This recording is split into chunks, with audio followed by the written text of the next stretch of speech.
Bonjour à tous et bienvenue dans cette mini-série de vidéos où l'on parlera fiabilisation moteur. Aujourd'hui, on va s'occuper d'une fuite d'huile qui apparaît 30 secondes après que j'ai démarré le moteur. On verra comment changer le joint SPI vilebrequin côté volant moteur et on en profitera aussi pour remplacer le joint de carter d'huile tant qu'à faire. Surtout, n'hésitez pas à commenter et mettre un j'aime et je vous souhaite un bon visionnage.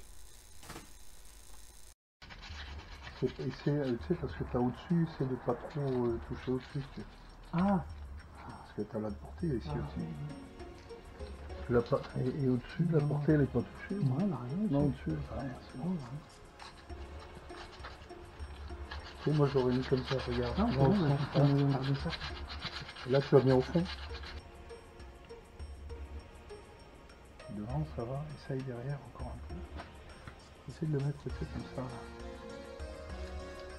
Comme ça, tu as plus de prise.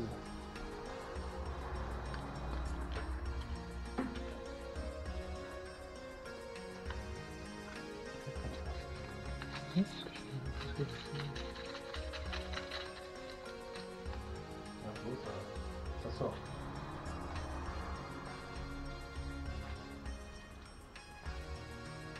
C'est juste pour nettoyer, hein, moi, c'est pas pour... Oui, mais je pensais bien aussi que t'as les oui. grains Les grains, qui oui. restaient dedans, j'arrivais pas à le faire partir. Et là, ça part tout seul. Ça part tout seul. De toute façon, on verra au remontage. Enfin, en roulant comme C'est ça. en roulant, mais autant mettre tout le Oui. nettoie le bien parce qu'on va devoir mettre de l'huile. Dans ce cas-là, pas avec du papier. On va faire un chiffon derrière toi.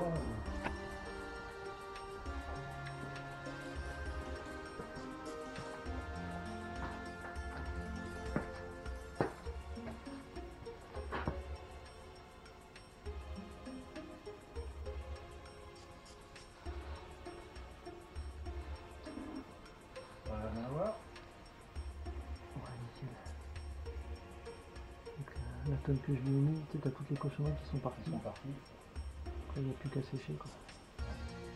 Comme on dit, dans les, tu sais, les joints SPI comme ça, Oui. mais pour les arbres à cames. Oui. Tu sais, on voyait bien la différence, c'est entre Non, mais c'est les pas ça que anciens. je veux dire. C'est que sur les joints SPI de vilebrequin, Ouais. quand ils sont de couleur noire, il faut surtout pas les huiler. Ah, ok. Parce qu'en fait, quand la matière, c'est pour ça qu'ils sont toujours livrés avec soit une entretoise et un système pour les mettre. D'accord. Parce que quand le joint va toucher l'acier, Ouais. il va y avoir une réaction chimique.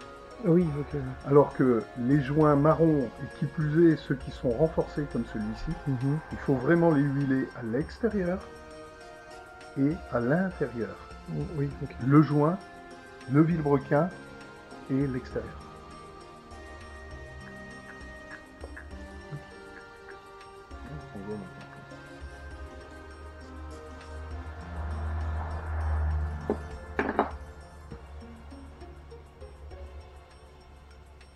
Et l'extérieur.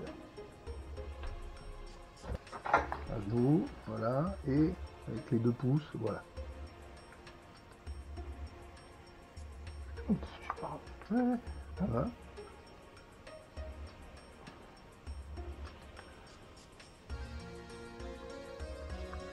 À mon avis, là, ça ressort là, il est trop rentré. Mais c'est comme ça qu'il fallait faire.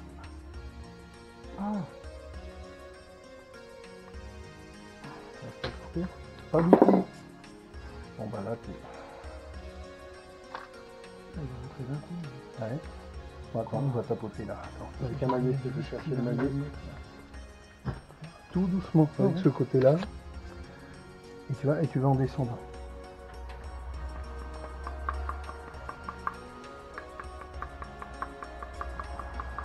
Voilà, merci. Ici. Plus fort.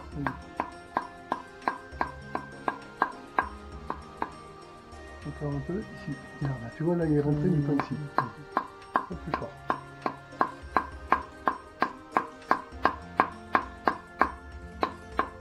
Plus fort. On y va. On prend l'ancien.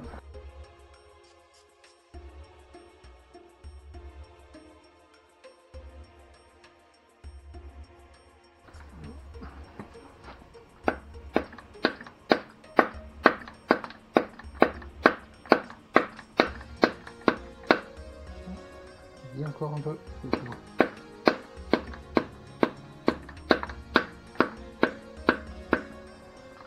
sens qu'il est embêté ou pas? Pour moi, oui. Il dépasse partout pareil, tu sais. Ouais, vas-y. Pour moi, il est... Non, pour moi, il est à fond. Il est embuté, là. Ouais. Il est partout pareil. C'est bon. Enfin, tu vois, il est partout pareil.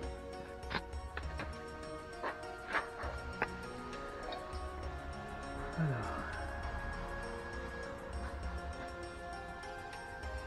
Donc, avant.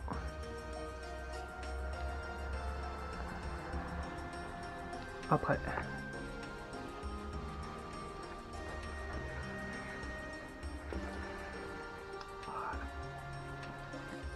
Bon, j'avais toujours une fuite d'huile entre le carter d'huile et la boîte de vitesse. Donc ce que j'ai fait, j'ai démonté le carter d'huile. Et le fait intéressant, c'est que comme on peut voir, avec le reflet, voilà, là, on voit, voilà, on voit l'huile donc qui est transparente, mais tout ce qui est le côté pâteux là, et ben c'est de la limaille.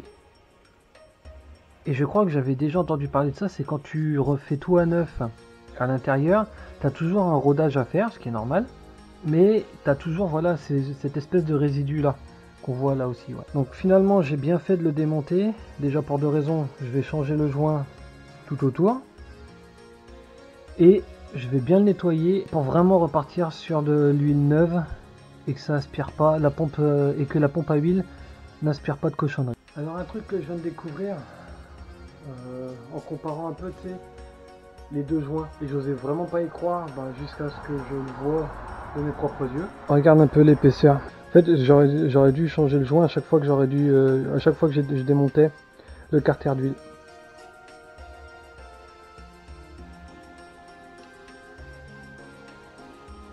Et encore, je suis même pas sûr. Attends. Donc, il faudrait que je te le montre dans ce sens-là. Voilà. Donc ça, le vieux joint, regarde. Ça, comme ça, tu vois, 5,6 mm. Et le nouveau 6,5 mm. On a perdu 1 mm d'épaisseur. Donc tu m'étonnes que ça fuyait au niveau du carter d'huile. Donc voilà, maintenant je saurais que quand tu démontes le carter d'huile, faut changer aussi son joint. Bon, au final j'ai fini par démarrer le moteur. J'ai même pas sorti la voiture du garage. Le moteur pissait toujours l'huile. Et ça fuyait à ce niveau-là, vraiment entre le carter moteur et la boîte de vitesse. Donc comment vous dire que quand j'avais tout remonté, ça m'a saoulé, et que ça me saoule de devoir tout redémonter encore une fois. Donc à ce moment précis de la vidéo, j'ai toujours ma fuite d'huile et je sais toujours pas d'où ça vient. Donc si quelqu'un regarde la vidéo jusqu'ici et si il a une idée de ce que ça pourrait être, alors que j'ai changé tous les joints, je suis preneur, tous les conseils sont bons à prendre, parce que là ça commence vraiment à me fatiguer. Bon, sur ce je vous dis à la prochaine. Peut-être que cette fois la fuite sera réparée.